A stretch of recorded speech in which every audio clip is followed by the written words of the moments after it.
ஆண்டவர் நம் அனைவரோடு இருப்பாராக. இன்றைக்கான வார்த்தை, இருதயத்தில் சுத்தமுள்ளவன் பாக்கியவான், சுத்தமுள்ளவர்கள் பாக்கியவான்கள், அவர்கள் தேவனை தரிசிப்பார். புரியுதா? அப்போ தேவனை தரிசிக்கணும்னா நம்ம இருதயம் எவ்வளோ பரிசுத்தமா இருக்கணும்னு அவர் சொல்றாரு. அவர் பரிசுத்த, அதனை போல நீங்களும் இருதயத்தில் சுத்தமுள்ளவங்களா இருங்க, பரிசுத்தமா இருங்க, அப்பதான் தேவனை தரிசிக்க முடியும்னு ஆண்டவர் சொல்றார். மத்தேயு 5:8. ஓகேயா? எபிரேயர் 12:14 இது சொல்லப்பட்டிருக்கிறது. யாவரோடும் சமாதானமாக இருக்கவும் பரிசுத்தமுள்ளவர்களாக இருக்கவும் நாடுகள், பரிசுத்தம் இல்லாமல் ஒருவனும் கர்த்தரை தரிசிப்பதில்லை. 1 தெசலோனிக்கேயர் 4:3-7 சொல்லப்பட்டிருக்கிறது. நீங்கள் பரிசுத்தம் உள்ளவர்களாக வேண்டும் என்பதே தேவனுடைய சித்தமாய் இருக்கிறது. தேவன் நம்மை அசுத்தத்திற்கல்ல பரிசுத்தத்திற்கே அழைத்திருக்கிறார். 1 பேதுரு 1:15 சொல்லப்பட்டிருக்கிறது. உங்களை அழைத்தவர் பரிசுத்தராய் இருக்கிறது போல நீங்களும் உங்கள் நடக்கைகள் எல்லாவற்றிலும் பரிசுத்தராயிருக்கும். எத்தனை வசனங்கள் இங்கே எடுத்துகிட்டே போகலாம், வசனங்கள் நிறைய இருக்கு. நீங்கள் பரிசுத்தமாய் வாழ கற்றுக்கொள்ள வேண்டும். ஜெபம் பண்ணுவோமா?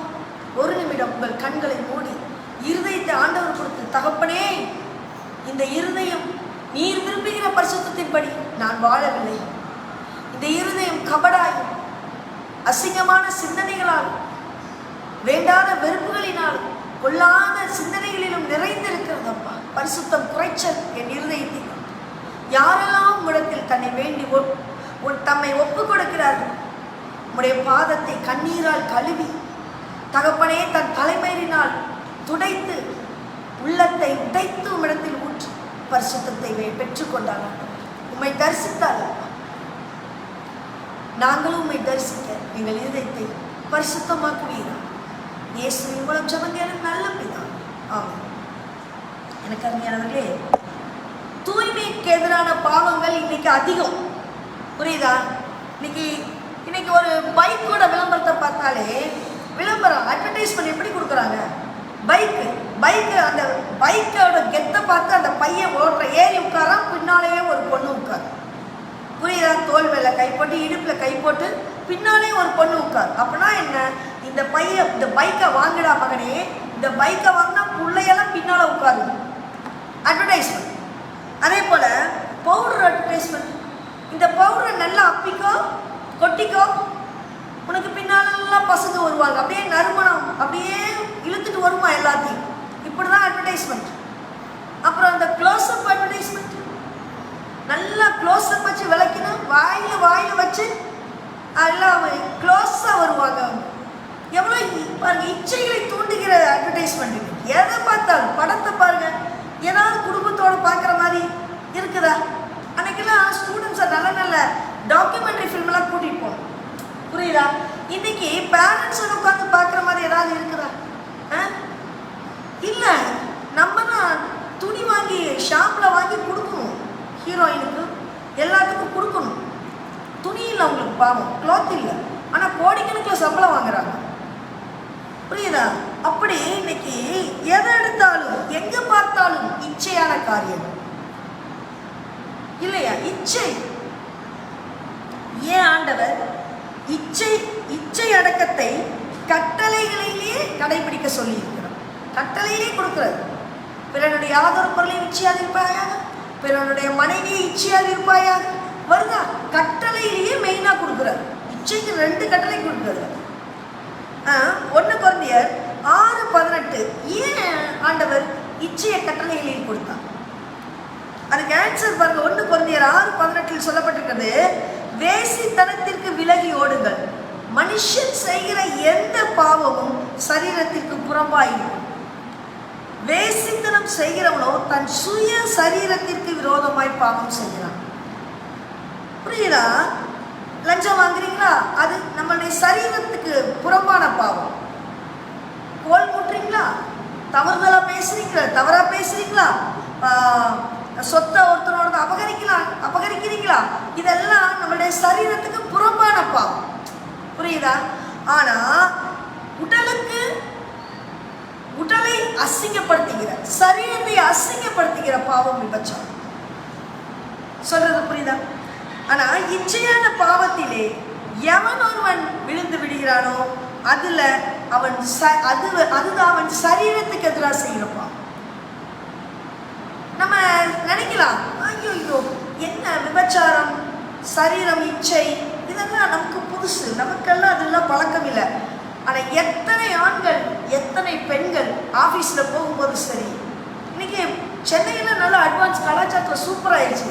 என் மனைவியை நீ வாடகைக்கு எடுத்துக்கோ, உன் மனைவியை நான் வாடகைக்கு எடுத்துக்கிறேன், இந்த லெவல் போயிடுச்சு இன்னைக்கு. அந்த அளவுக்கு இச்சை. நம்ம நினைக்கிறோம் விபச்சாரம் நம்ம நாட்டில் இல்லைன்னு.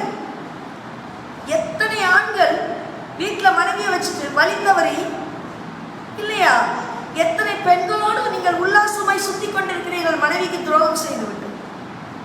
எத்தனை பெண்கள் என் வீட்டில் ஆம்பளை சரியில்லைன்னு வெளியில சுத்திட்டு இருக்கிறீங்க. இதெல்லாம் இச்சை, சரீரத்தின் அசுத்தம். அதனாலதான் ஆண்டவர் சொல்றாரு, இச்சையான எந்த பாவமும் செய்யாது, அது உன் சரீரத்திற்கு விரோதமானது. உன் சரீரம் என்ன சொல்றாரு, என்னுடைய ஆலயம். நீ யாரு? நான் வாசம் செய்கிற டெம்பிள், சர்ச். நான் அதுல லிவ் பண்ணிட்டு இருக்கேன், நான் அதுல இருக்கிறேன். நீ எப்படி அசுத்தம் பண்ணலாம்? புரியுதா? சரி, இப்போ இச்சை எப்படியெல்லாம் வருதுன்னு பார்த்தோம். இப்போ இச்சையில் நாம் ஏன் விழுகிறோம்? புரியுதா? நம்ம ஏன் அந்த இச்சைக்குள்ள போயிடுறோம், இச்சைக்குள்ள நம்ம ஏன் மாட்டிக்கிறோம்?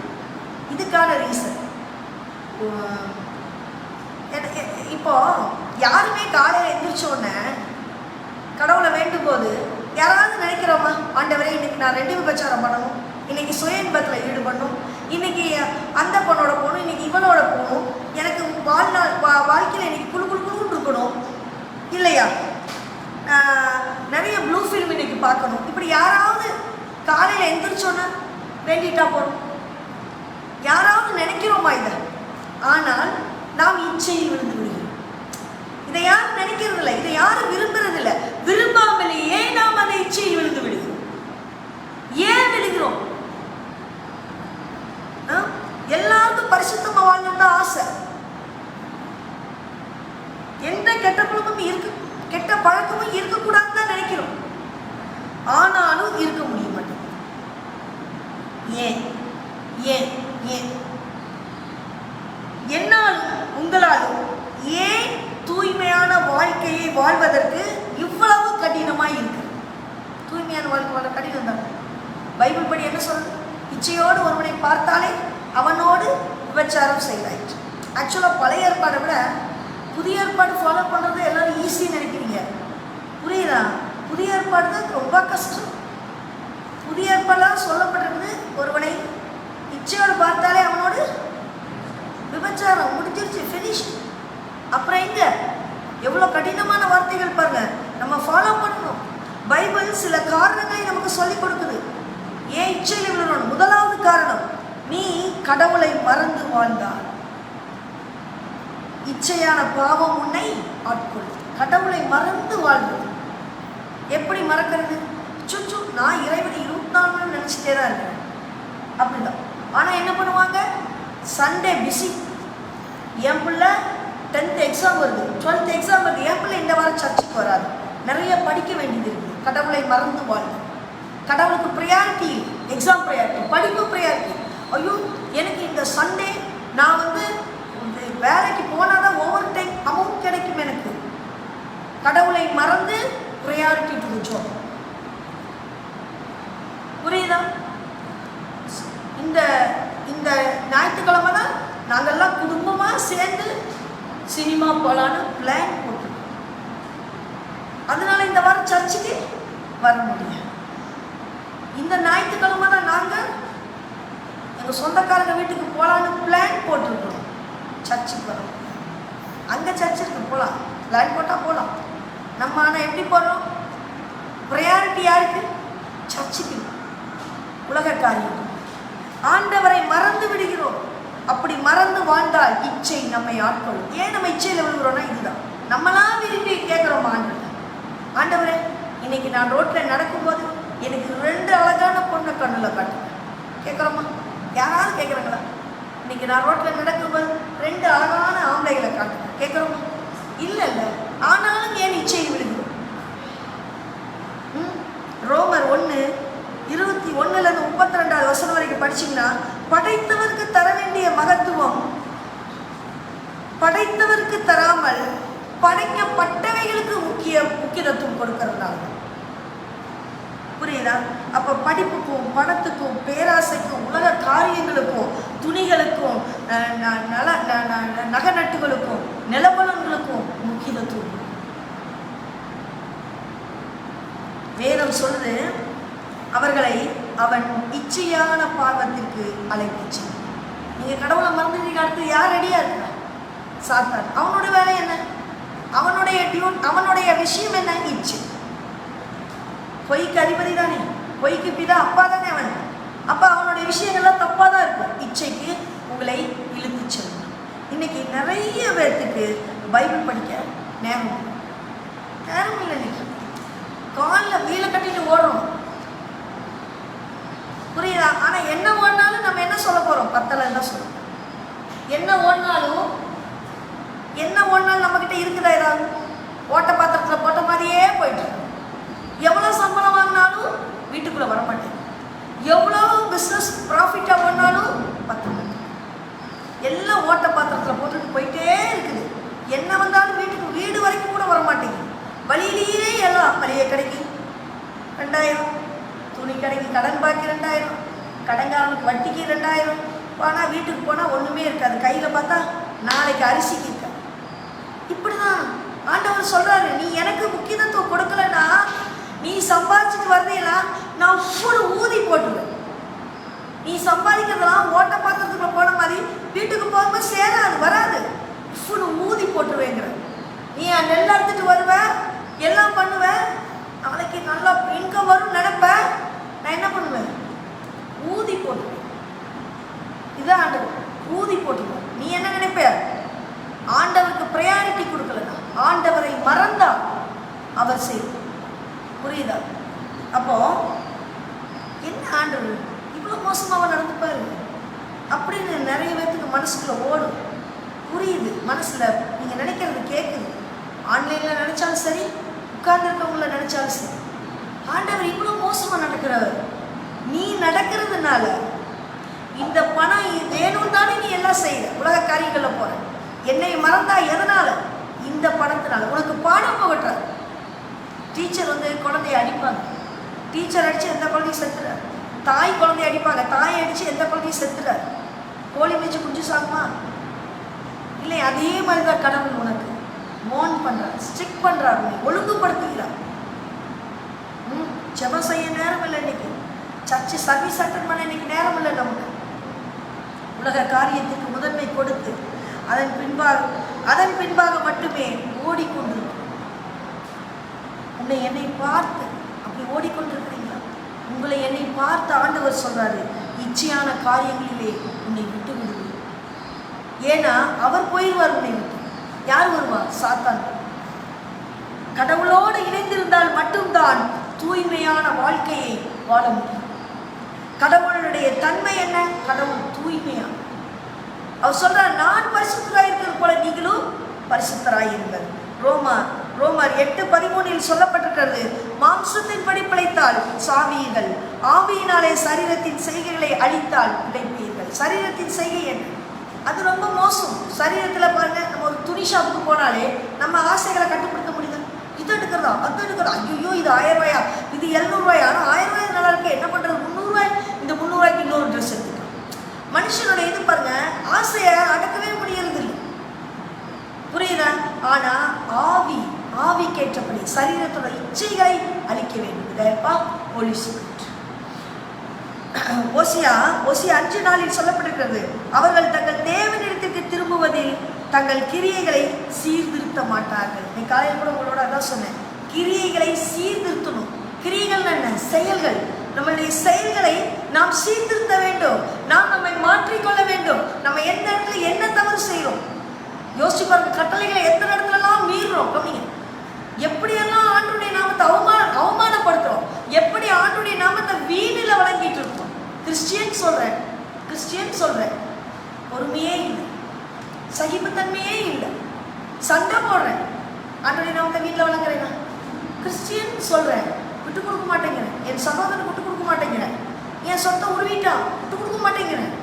சகோதரிக்கு விட்டு கொடுக்க மாட்டேங்கிறேன். அவன் என்னை இப்படி பண்ணிட்டா, அப்படி பண்ணிட்டா, விட்டு கொடுக்க மாட்டேங்கிறோம். ஆனால் நம்ம யாரு கிறிஸ்டியன். அதை மட்டும் சொல்லிக்கிறது. பைபிள் படிக்கிறோம், கிறிஸ்டியன் பைபிள் படி நடக்கிறோம். எங்க நடக்கிறோம்? ஒரு விஷயம் விட்டு கொடுக்குறோமா? ஒரு விஷயம் சகிக்கிறோமா? எனக்கு தெரிஞ்ச ஒருத்தங்க ஒரு எல்லாத்துக்கிட்டையும் கிறிஸ்டியானிசத்தை பற்றி நல்லா பேசுவாங்க. அந்த அம்மாவுக்கு வண்டி ஒருத்தர் ரிவர்ஸ் எடுத்ததை அடித்து விழுந்துட்டாங்க. அவன் சாரி கேட்டான், ஆனாலும் கேஸ் போட்டாச்சு. விட்டு கொடுக்குற தன்மை இல்லை, கேஸ் போட்டாச்சு. அது ஏதோ அந்நோவிங்க நடந்ததுன்னு வச்சுக்கலாமே. இல்லை நோவிங்க யாரும் இடிக்க மாட்டான் ஒருத்தர் இல்லையா? தெரிஞ்சு யாராவது இடிப்போமா? பிரச்சனை வரும்னு தெரியாமல் இடிச்சிட்டாங்க. நம்ம என்ன பண்ணணும்? மன்னிக்க கற்றுக்கொள்ள வேண்டும். உயிரையே விட்டாரே இயேசு, அப்போ கூட மன்னிக்க தானே செஞ்சார். கிறிஸ்டியன் நம்ம மன்னிக்கிறோமா? மன்னிக்க மாட்டேங்கிறோமே, விட்டு கொடுக்க மாட்டேங்கிறோமே. கேஸ் போட்ட கொஞ்சம் காசு கிடைக்கும்னு நினைக்கிறோமே. எவ்வளவு இது பாருங்க, நம்ம எவ்வளவு அசிங்கம் பிடிச்சவங்க. நம்ம தலை குனியணும். உங்கள் செய்திகளை சீர்திருக்க மாட்டீங்க. வேசித்தன ஆவி அவர்கள் உள்ளத்தில் இருக்கிறது, கர்த்தரை அறியார்கள். They do not acknowledge the God. கர்த்தரை அறியார்கள். கர்த்தரே தெரிய மாட்டேங்குது உங்களுக்கு. வேசித்தன ஆவிதான் உங்களுடைய இருதயத்தில் இருக்கிறது. வேசித்தனம் தானே, இச்சைகள், ஆசை தானே, ஓவர் இச்சை. ஃபர்ஸ்ட் என்ன பண்ணும்? கடவுளை மறந்து வாழ்ந்தால் நம்மை இச்சைக்குள் விடும். ரெண்டாவது காரணம் குடும்ப பாரம்பரியம். ஒன்று இருக்குங்களா? அவன் அப்பா இப்படி, அதனால புள்ள இப்படிமா பார்த்தீங்களா? பைபிளில் இருக்குது, சும்மா இல்லை. நல்லவனுக்கு பிறந்தது நல்லது, ஆகாதவனுக்கு பிறந்தது அது ஆகாதது. பைபிள் எங்க இருக்குன்னு கேட்குறீங்களா? மத்தேயு 7:16 இருக்கு. முட்செடிகளில் திராட்சை பழங்களையும் முட்பூண்டுகளில் அத்தி பழங்களையும் பறிக்கிறார்களோ என்று கேட்கிறார். அப்ப தகப்பன் திருந்தலனா புள்ள 48 வயசுக்காரர் அவரு பையன் வழி தவறி போறான்னு கேட்டு புத்திமதி சொல்லலாம் தகப்பன். அவன் கேட்க மாட்டான். அப்பா பையன் வழி மாறி போறானே, நம்ம கொஞ்சம் புத்திமதி சொல்லணும். அவன் கேட்க மாட்டான். ஏன் கேட்க மாட்டான்? நீ 22 வயசுல செஞ்சத, நீ 18 வயசுல செஞ்சத, நீ 14 வயசுல அம்மாவை எடுத்து பேசினத, அப்பாவுக்கு அடங்காம போனது, நீ 20 வயசுல நீ தண்ணி அடிச்சு கிடந்தது, நீ 25 வயசுல அப்பா அம்மாவை காயப்படுத்தி சொசைட்டியை அசிங்கப்படுத்தி வாழ்ந்தது, இன்னைக்கு உன் பிள்ளை உனக்கு திருப்பி செய்யணும். அவன் எப்படி கேட்பான்? அப்போ நீங்க என்ன பண்ண, மனசுக்குள்ள நினைச்சுக்கணும். என்ன நினைக்கணும்? புலிக்கு பிறந்தது பூனையா? மனசுக்குள்ள சொல்லிக்க வேண்டியது. நீங்க அன்னைக்கு புலி, அப்புறம் இன்னைக்கு புலி தானே பிறக்கும், பூனையா பிறக்கும். நீ அன்னைக்கு எப்படி தண்ணி அடிச்சுட்டுலாம் உன் வாழ்க்கையை கெடுத்துட்டு இருந்த, உன் அம்மா அப்பா எவ்வளவு கஷ்டப்பட்டிருப்பாங்க. அதனுடைய ரிப்பெட்டிஷன், அதனுடைய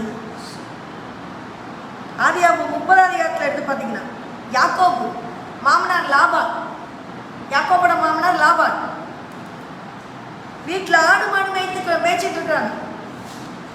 நல்ல மாமனார் பாருங்க. லாபானுக்கு மருமானுக்கு எதுவுமே கிடைக்கக்கூடாதுன்னு நல்ல மனசு. ஆடு சொல்வார், யாக்கோபே இந்த ஆடெல்லாம் மேய்ச்சிட்டு இருக்கல, உனக்கு சம்பளம் வேணும்ல, சம்பளம் கொடுக்கணும்ல. அப்போ என்னன்னா, புள்ளி போட்டு விழுந்ததெல்லாம் உனக்கு, பிளெயின் எல்லாம் எனக்கு. பிளெயின் நிறைய விடும், அந்த ஆட்டில் நிறைய பிளெயின் தான் இருக்கு. அப்போ 6 மாதத்துக்கு ஒருக்கா ஆடு குட்டி போடும் இல்லையா? 6 மாதம் கழிச்சு வராது. இவன் யாக்கோபு என்ன பண்ணுறான்?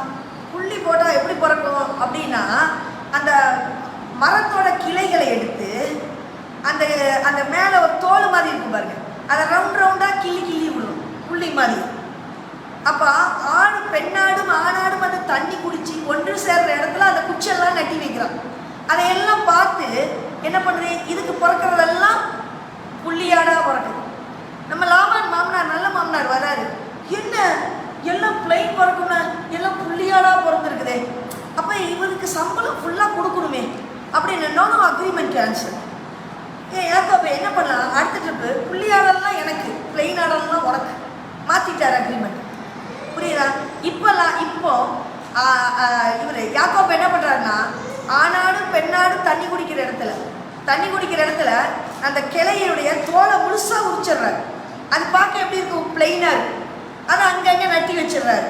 ஆணாடு பெண்ணாடு தண்ணி வச்சு ஒன்று சேர்ற இடத்துல அந்த இப்போ அவங்களுக்கு பிறக்கிற ஆடெல்லாம் எப்படி பிறக்குது, பிளெயினா பிறக்குது. புரியுதா?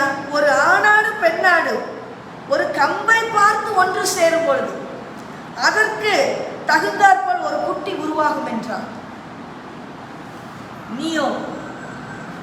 நீயோ என்றால் தண்ணி அடிச்சு, கஞ்சா அடிச்சு, எல்லா கெட்ட நினைவுகளோடு, எல்லாம் சண்டை போட்டு, மனைவியோடு கணவனோட சண்டை போட்டு, 2 பேரும் புரியுதா, கெட்ட சிந்தனைகளோடு, பொறாமைகளோடு, ஒரு சகிப்புத்தன்மை இல்லாம, ஒரு ஒரு பொறுமை இல்லாம, ஒரு நிதானம் இல்லாம,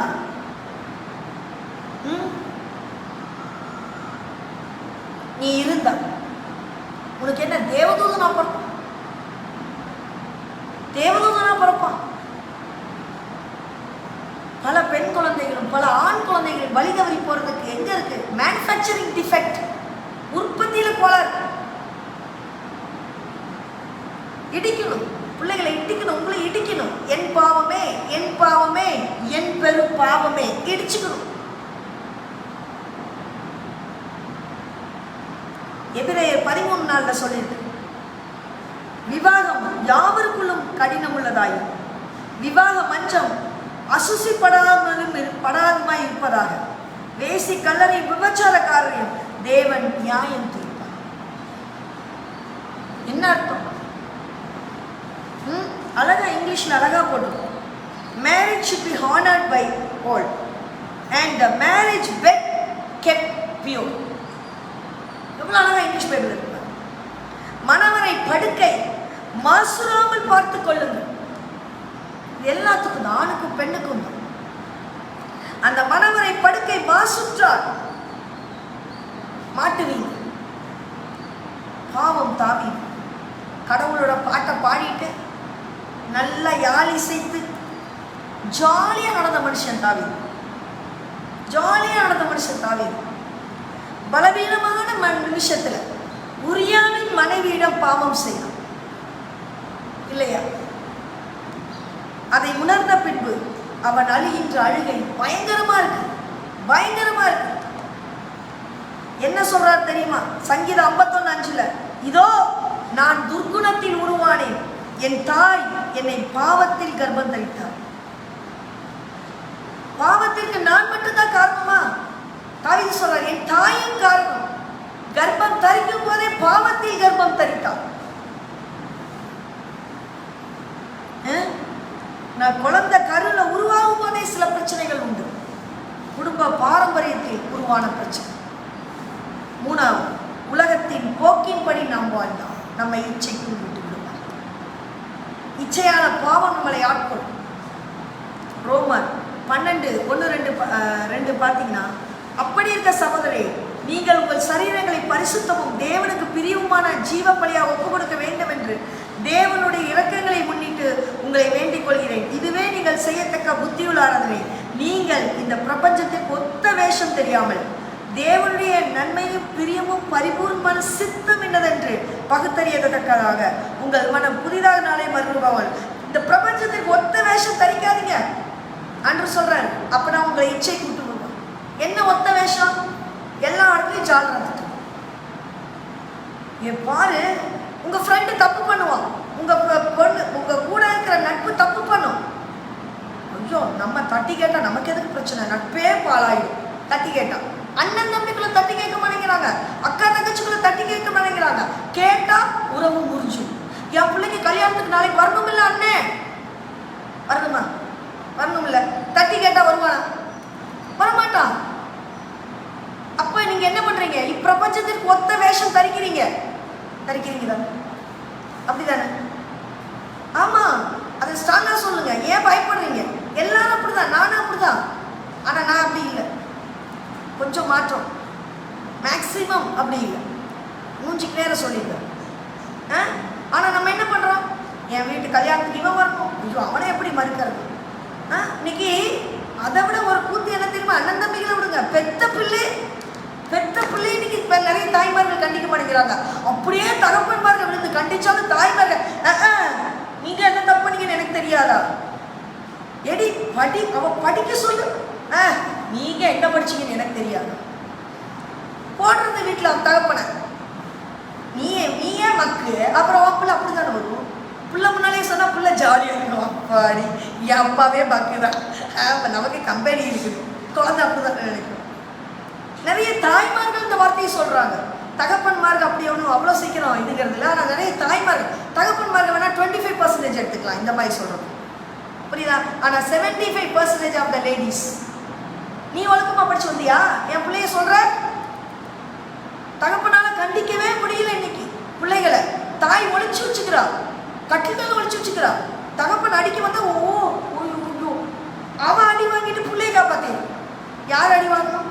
புள்ள. புரியுதா? பிரம்பை கையாளவன் தன் மகனை பகைக்கிறான். பைபிள்ல இருக்கு. இங்க தாய்மார்கள் விடுறாங்களா? இல்லையா? பிரபஞ்சத்திற்கு ஒத்த வேஷம் தரும் தவறுகளை சுட்டி காட்டுவது பைபிளே இருக்கு. தவறை சுட்டி காட்டு. உன் சகோதரன் தவறு செய்யறானா அவன் போய் சொல்லு. அப்படி அவன் கேட்கலன்னா அதுக்கு பிறகு சபையை கூட்டு, 2 பேரை கூட்டு, ஃப்ரெண்ட்ஸை கூட்டு. அதுலேயும் கேட்கலன்னா சபையை கூட்டு, அதுலேயும் கேட்கல குருவான அங்கேயும் கேட்கல கைவிழி விட்டு இருக்குல்ல பைபிள். நம்ம எங்கேயாவது உருப்படுறோமா? நம்ம நட்பு பக்கத்தில் தவறு செய்யும். நம்ம என்ன நினைக்கிறோம்? அவன் நம்ம அவன் பர்சனல் விஷயத்துல தலையிட முடியாது. அப்புறம் எதுக்கு ஃப்ரெண்டா இருக்கிற? சொல்லணும், மாரல் சொல்லணும். சொல்லி அவன் கேட்கலன்னா உனக்கு அந்த நட்பே தேவையில்லை. எதுக்கு உனக்கு அந்த நட்பு? சொல்லி கேட்கல, எதுக்கு உனக்கு அந்த உறவு? உன் பிள்ளை கல்யாணத்துக்கு வரணும்னு நினைக்கிறியா? இந்த உறவு நிறைய பேர் கேட்ட அப்படி சொல்லுது. தாய் மாமா வேணுமில்ல, தம்பி வேணுமில்ல, அண்ணன் வேணுமில்ல, அப்ப நம்ம தப்பா சுட்டி காட்டலாமா? காட்டினா கோவம். பைபிள் படி அப்படி இல்லை. இப்பிரபஞ்சத்திற்கு ஒத்த வேஷம் தரிக்கிறவர்களாய் அநேக கிறிஸ்தவர்கள் வாழ்ந்து கொண்டிருக்கு. அப்படியானால் உங்களை இச்சைக்குள் விட்டு விடுவார். பைபிள் மிக தெளிவா சொல்லுது. உலகம் நமக்கு தப்பான கொள்கையை தான் போதிக்கும். என்னைக்காவது உலகம் நல்ல கொள்கையை போதிச்சிருக்குதா? எங்க இருந்து வந்தது இந்த நல்ல நேரம் பார்க்கறது? எங்க இருந்து வந்தது நல்ல நேரம்? சரி, நல்ல நேரம் பார்த்தவங்க எல்லாம் ஜெயிச்சிட்டாங்களா? நல்ல நேரம் பார்த்தவங்களா ஜெயிச்சிட்டாங்களா? சொல்லுங்க. இதுக்கு நான் எக்ஸாம்பிளுக்கு நானே சொல்றேன். எல்லா கெட்ட நேரமும் பொருந்திய, எல்லா கெட்ட நேரமும் கூடி வர நேரத்தில் நான் கேட்டேன். எல்லா கெட்ட நேரமும் கூடி வர நேரத்தில் சொல்லுங்கன்னு ஒரு ஒரு பிராமண லேடிகிட்ட கேட்டேன். அவங்க சொன்னாங்க, இதான் எல்லா கெட்ட நேரமும் கூடி வர நேரம் பேசுகிறேன். ஓ அப்படியா? அப்போ இந்த நேரத்தில் என் கம்ப்யூட்டர் சென்டர் ஓப்பன் பண்ணிடுறேன். என் கம்ப்யூட்டர் சென்டர் ஓப்பன் பண்ணி ஜாப்னு போச்சு. நிறைய சம்பாதிச்சாச்சு. நான் சொன்னேன் எல்லா கெட்ட நேரமும் இதில் தான் நான் இந்த சென்டரை ஓப்பன் பண்ணேன். எவ்வளோ ஜாப்னு போதில்லை. எல்லா நல்ல நேரமும் ஓப்பன் பண்ணி பிஸ்னஸ் ஆரம்பிக்கிறீங்களே, எல்லாரும் ப்ராஃபிட் அடிச்சிட்டீங்களா? இல்லை எல்லா நல்ல நேரமும் ஓப்பன் பார்த்து கல்யாணம் பண்ணிடுறீங்களே, ஹஸ்பண்ட் அண்ட் ஒய்ஃப் அண்டர்ஸ்டாண்ட் பண்ணிட்டீங்களா? கோர்ட்டில் இருக்க அத்தனை பேர் நிற்கிறாங்க டைவர்ஸ் கேஸ்க்கு. எல்லாம் நல்ல நேரம் பார்த்து கல்யாணம். இது உலகம் சொல்லி தருகின்ற தவறான கருத்துக்கள் இல்லையா? பிள்ளைய நல்ல நேரத்தில் ஸ்கூல் சேர்ப்பாங்க. அந்த பிள்ளை எங்ககிட்ட பார்த்தா மக்கா இருக்கும், இடிக்கணும், படி படி படி, பயங்கர மக்கா இருக்கும், ஞானமே இருக்காது. ஆனால் நல்ல நேரத்தில் கொண்டு விடுவாங்க. நல்ல நேரம், நல்ல நாள் பார்த்து. சனிக்கிழமை புள்ள ஸ்கூலுக்கு வந்தால், ஃபஸ்ட்டு டே ஸ்கூலுக்கு வந்தால் சனி பிடிச்சிக்கும். செவ்வாய்க்கிழமை புள்ள ஃபஸ்ட்டு டே ஸ்கூலுக்கு வந்தால் வெறுவாய் ஆகிடும். செவ்வாய் வெறுவாய். எத்தனை பேர் சொல்லிட்டாலே இருங்க? எத்தனை கிறிஸ்டியன் சொல்லிட்டாருங்க? உலகம் சொல்லித்தர காரியம். நானே எக்ஸாம்பிள். நான்லாம் பாருங்க, எல்லா கட்டணத்தில் இருந்தாலும் ஆரம்பிப்பேன். நல்ல நேரம் எனக்கு தெரியாது, ஆனால் நான் நல்லா தான் இருக்கேன். எனக்கு எல்லாம் ப்ராஃபிட் தான். எனக்கு கடவுள் அனைவன் ஞானத்தை நல்லா கொடுத்துருக்கு. ஞான குறைவெல்லாம் கிடையாது. புரியுதா? எல்லாம் அப்படிதான். செவ்வாய் வெறுவாய். நிறைய பேர் வயசானவங்களுக்கு நிறைய பேர் சொல்லுவாங்க, வெறுவாயின்னு சேர்க்காது, வெறுவாய் ஆயிடுவாய் போல.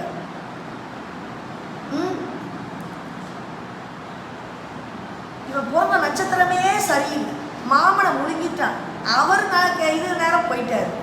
இந்த குழந்தைய போய் சொல்லுவாங்க, மாமனை முழுங்கிட்டான். எத்தனை பேர் சொல்றீங்க? இந்த உலகம் சொல்லித்தர கொள்கைகள் எல்லாம் தவறானது இல்லையா? முச்சந்தி வீட வாங்கக்கூடாது, அது ரேட்டு குறைச்சலா கிடைக்குது, சந்தோஷம்.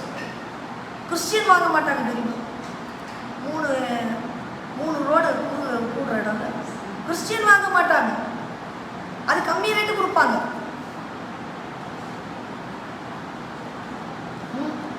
இடுக்கமான வழியில் பிரவேசிப்பவர்கள் கம்மி தான், அகலமான வழியில் பிரவேசிப்பவர்கள் அநேகம்.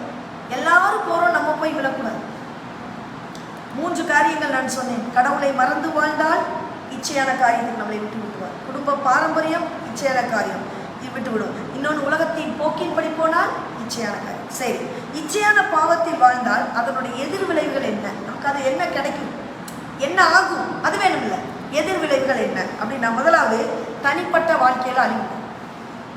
எப்படி பைபிள் சொல்லுது? பிரசங்கி 11:9, வாலிபனே உன் இளமையிலே சந்தோஷப்படும். எவ்வளோ அழகா பைபிளில் சொல்லியிருக்காரு பிரசங்கி. நம்ம இளமையில சந்தோஷப்படு.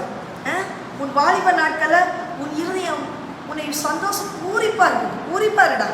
உன் நெஞ்சின் வழிகளிலே நீ நடடா. உன் கண்களின் காட்சிகள் எல்லாம் நட. கண்ணில் எதெல்லாம் காட்சி அதுதான் உன் வழி. ஆனாலும் இவை எல்லாவற்றின் நிமித்தமும், பைபிள் பாருங்க, ஆனாலும் போடுது, ஆனாலும் இவை எல்லாவற்றின் நிமித்தமும் தேவன் உன்னை நியாயத்தில் கொண்டு வந்து நிறுத்துவார் என்று அறி. நம்ம பிள்ளைகிட்ட இதைதான் சொல்லித்தோம். நீ என்ன வேணாலும் பண்ணலாம், ஆனால் நீ ஒவ்வொரு செயலும் செய்யும் போது தேவன் உன்னை நியாயத்தில் கொண்டு வந்து நிறுத்துவார். இதை மட்டும் நீ மனசுல வச்சு. புரியுதா? யோசேப்பு அப்படிதான் இருந்தார். யோசேப்பு யார் பார்க்குறாரு வேலை செஞ்சாரு? ஆண்டவர் பார்க்குறாரு. ஓனர் பார்க்குறாரு வேலை செய்யும். கர்த்தருக்கு நான் கணக்கு கொடுப்பேன். புரியுதா? இன்னும் அழகா சொல்றாரு, நீ செய்கிற ஒவ்வொரு செயலுக்கும் கடவுளுக்கு கணக்கு கொடுக்க வேண்டியது, மறந்துடக்கூடாது. புரியுதா? இன்னைக்கு பாருங்க, இன்னைக்கு நிறைய ஓரினச்சேர்க்கை, HIV எதனால வந்துச்சு? எய்ட்ஸ், கிருமிகள் ஓரினச்சேர்க்கையில் வந்தது. புரியுதா? ஓரினச்சேர்க்கையில் வந்து இன்னைக்கு எல்லாம் சட்டமாயிடுச்சு எல்லா நாடும். அதான் அழிவு. சோதோம் கொமோரா எதனால் அழிஞ்சது? இந்த பாவத்தினால. அப்பவும் பாருங்க, ஆண்டவர் காப்பாத்துறாரு. எங்க? லோத்துக்கு போறாரு, லோத்து ஃபேமிலியை காப்பாத்துறாரு. 4 பேர் அங்கிருந்து தூக்கி வெளியே போடுறாரு. ஓடுங்க. அந்த 4 பேரை மட்டும் அந்த சோதோம் கொமோரால இருந்து காப்பாத்துறாரு. எதால் அழிக்கிறாரு? தீயினாலும் கந்தகத்தினாலும். வானத்துல பொழியுது, கந்தகம் பொழியுது, அழிக்கல. நோவா காலத்துல நோவாவே அவரோட ஃபேமிலியை மட்டும் காப்பாத்துறாரு பேழைக்குள்ள வச்சு. மித்த எல்லாத்தையும் எப்படி அழிக்கிறாரு? உங்க வீட்டு மலையா, எங்க வீட்டு மலையா, சென்னையில பொழிஞ்ச மலையா, மூணாறுல பொழிஞ்ச மலையா? இல்ல, பயங்கரமான மலை, வெள்ளம், கப்பல் மிதக்குது, மலைக்கு மிஞ்சி மலை அளவுக்கு ஒரு பெரிய மலை, அதளவுக்கு தண்ணினா பார்த்துக்கோங்க. கடவுள் எல்லாரையும் அழிக்க முற்பட்டார். புரியுதா? தனிப்பட்ட வாழ்க்கையிலும் அழிவு. இன்று 2வது குடும்பத்திற்கும் அழிவு, 3வது நாட்டிற்கும் அழிவு. குடும்பத்திற்கு அழிவு எப்படி வரும்? தாவீது உரியாவோட மனைவியோட பாவம் செய்தார். 2 சாமுவேல் 12:10 சொல்லுது, நீ என்னை அசட்டை பண்ணி, ஆண்டு சொல்றாரு, நீ என்னை அசட்டை பண்ணி ஏத்தியனாகிய உரியாவின் மனைவியை எடுத்துக்கொண்டபடியினால் பட்டயம் என்றென்றைக்கும் உன் வீட்டை விட்டு விலகாது இருக்கும். எப்பவுமே உன் குடும்பத்தில் ஒரு பட்டயம் இருக்கும். அது உன்னை பட்டயம், கத்தி தெரியும்ல, உனக்கு நேரம் நீட்டப்பட்டிருக்கு, உன் குடும்பத்தில் நீட்டப்பட்டிருக்குதுங்கிறார். எவ்வளோ பெரிய வார்த்தை! தாவீத சிநேகிதனேன்னு சொன்னவர் இந்த வார்த்தையை சொல்றாரு. இந்த வாள் எப்பவுமே உன்னை நீட்டிட்டு இருக்கும் குடும்பத்தில். அதனால என்னாச்சு? என்ன தண்டனை கிடைத்தது? குழந்தை பிறக்கும் போதே உயிரற்றதாய் பிறந்தது. 2வது தாவீதின் மகன் அப்சலோம், அவனுடைய சகோதரி தாமார் ரொம்ப அழகா இருப்பா.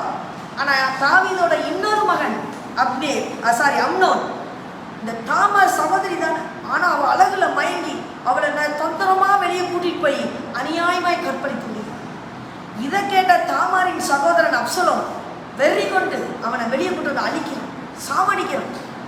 யாருக்கும் தெரியாம போர்ல தந்திரமாய் நிக்க வச்சு தாவீது உரியாவை கொன்றான். குடும்பத்துக்குள்ள, வீட்டுக்குள்ள ஒரு மகனே இன்னொரு மகனை கொண்டுட்டான். எப்படி ரிப்பீட் ஆகுது பாருங்க பாவம். புரியுதா? எப்படி ரிப்பீட் ஆகுது பாவம். சொந்த மகனே சொந்த மகனுக்கு எதிரியான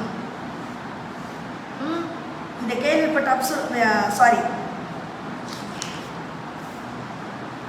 குடும்பத்தின் தண்டனையின் வாழ், என் குடும்பத்திலே தண்டனையின் வாழ் என்னைக்குமே தங்கி வாழ். கத்தினா சாதாரண வெங்காயம் இருக்கிற கத்தி போர்வம். புரியுதா? பைபிள் சொல்லுது அளக்கிற அளவின்படியே திருப்பி அளக்கப்படும்.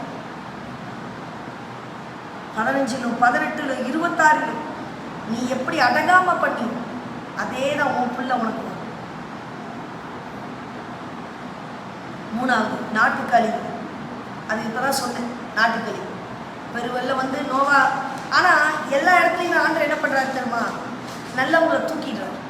ஆண்டவர் விருப்பப்பட்டவங்களை அழகாக தூக்கி கொண்டு போயிடுறார், காப்பாற்றுறார்.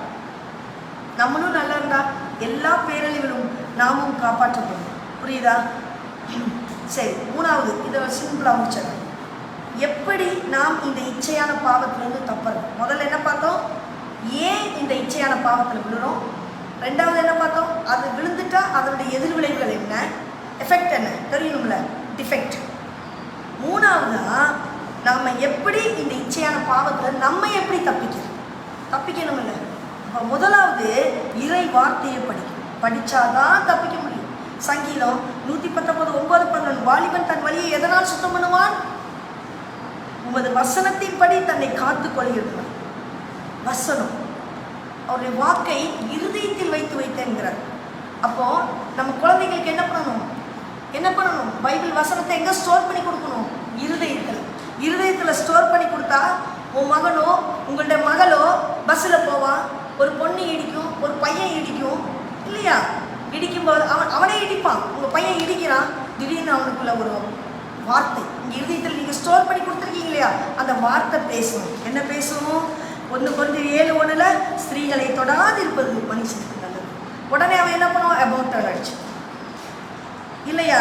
இன்னொன்று ரோட்டில் நடந்து போகிறான், ஒரு அழகான பொண்ணை பார்க்குறான், ஆசை கொள்றான், இச்சை வருது. பைபிள் அடுத்த வருஷம் அவனுக்கு கடவுள் ஞாபகப்படுத்துவார். எப்படி? மத்தேயு 5:28 ஒரு ஸ்திரீயை இச்சையோடு பார்க்கிற எவனும் அவன் இருதயத்தை அவளோட விபச்சாரம் செய்தார். உங்கள் பையன் செய்வாங்கிறீங்க. இந்த வசனம் உள்ளே வந்தோடனே இதயத்தில் ஸ்டோர் பண்ணி வச்சுருக்காங்க. யார் ஸ்டோர் பண்ணி வச்சது? பேரண்ட்ஸ் ஸ்டோர் பண்ணி வச்சா அது என்ன ஆகும்? இருதயத்தில் அப்படியே ஆண்டவர் தகுந்த நேரத்தில் எடுத்து விட்டுற உங்கள் பையன் இச்சையோடு பார்ப்பாங்கிறீங்களா? அந்த வார்த்தைகள் போர்வாளாய் அவனுக்குள்ளே கிரியேசி. புரியுதா? தேவையான வசனங்களை தேவையான நேரத்தில் நினைப்பூட்டி உணர்த்தி கொடுத்து பாதுகாப்பு தரும். புரியுதா? ஆண்டவருடைய வார்த்தையை படிக்க நாம் தூய்மை அடைகிறோம். 2வது தூய ஆவியின் துணை கொண்டு நாம் இதை எதிர்க்கிறோம். ஆவியானவரின் துணை. புரியுதா? அது நல்ல அழகா கலாத்தியர் 5:16 யோவான் 16:18 சொல்லுவார். பாவத்தை குறித்து நீதியை குறித்தும் நியாய தீர்ப்பை குறித்தும் உலகத்தை கண்டித்து உணர்வு. ஆவியானவர் நமக்குள்ள நிரம்பி வரும்போது சொல்வார், இது சரி மகனே, இது சரி மகளே, இது தப்பு அப்படி சொல்லுவார். பரிசுத்த ஆவியான உதவியோடு நாம் மேற்கொள்ள வேண்டும். 3வது பார்த்தீங்கன்னா பரிகாரம் என்ன? இந்த நெருப்பெல்லாம் பற்ற வச்சு 4 செங்கலை வச்சு நெய்யை ஊற்றி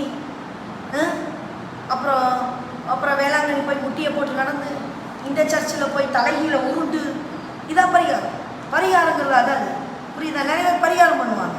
நான் சொல்கிற பரிகாரம் எதுன்னா பாருங்கள், இப்போ நிறைய பேருக்கு பாவத்தை விடணும்னு நினைப்போம். குடிக்கிறவங்களாம் குடிய விடணும்னு முடிவு எடுப்பாங்க.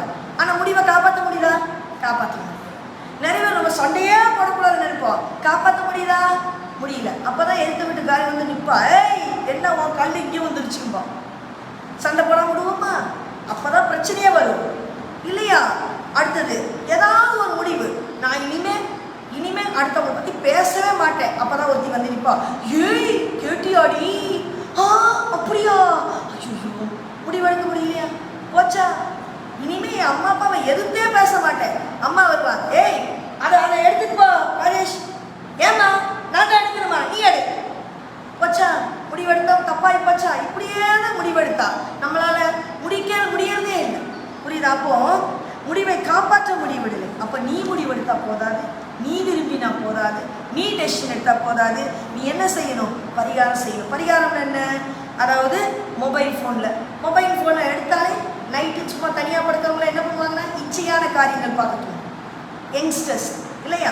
ஏன்னா யங்ஸ்டர்ஸ் நிறைய பேர் என்கிட்ட ஷேர் பண்ணுவாங்க, ஐயோ இதுலேருந்து எப்படி வெளியே வருதுன்ட்டு. அப்போ என்ன பண்ணணும்? அதில் உள்ள இன்டர்நெட்டை கட் பண்ணணும். அதான் பரிகாரம். எப்படி நீ அதை விட்டு வெளியே வரப்போற? நெட்டை கட் பண்ணு, முடிஞ்சுது. நீ என்ன நோண்டாலும் அப்புறம் எதுவும் வராது.